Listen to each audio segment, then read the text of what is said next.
Aujourd'hui encore, à Madagascar, 15 millions de personnes n'ont pas accès à l'électricité. La majorité d'entre elles vivent en zone rurale. Dans ce village, tout est fait manuellement et la vie sans service électrique est rude. La nuit, il n'y a pas d'éclairage.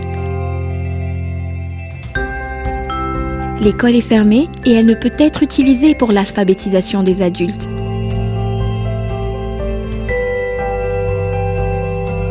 Il en est de même dans les foyers où l'éclairage est rudimentaire. La situation sanitaire est précaire à cause du manque de matériel et d'infrastructures adaptées.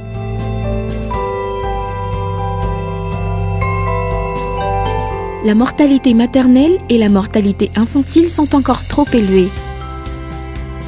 La pauvreté s'accroît. Les villageois aspirent à de meilleures conditions de vie. Face à cette réalité, une solution existe, c'est le Café Lumière. Un projet innovant qui permet à chacun de bénéficier de services électriques et apporte l'espoir d'un développement économique et social positif. Avec l'électricité, le même village connaît des réalités tout autres.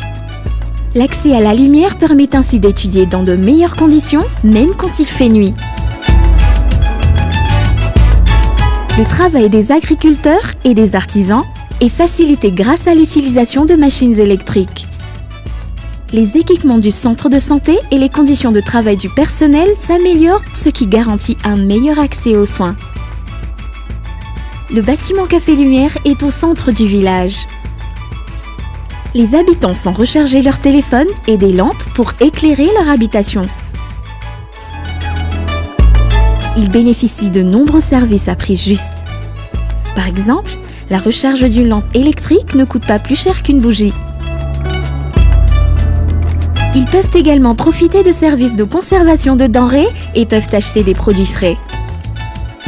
Un artisan ressoute les charrettes, les vélos, les outils. L'énergie électrique provient du soleil. Elle est captée dans la journée par des panneaux photovoltaïques et stockée dans des batteries de grande capacité. Café Lumière facilite la vie de tous les habitants du village. De la nuit à la lumière, la vie ne s'arrête plus à la tombée du jour. Chacun peut mener à bien ses activités. Et aussi se divertir. Le maire, les villageois et leurs représentants conçoivent au mieux l'installation et la gestion du Café Lumière pour répondre aux besoins de tous.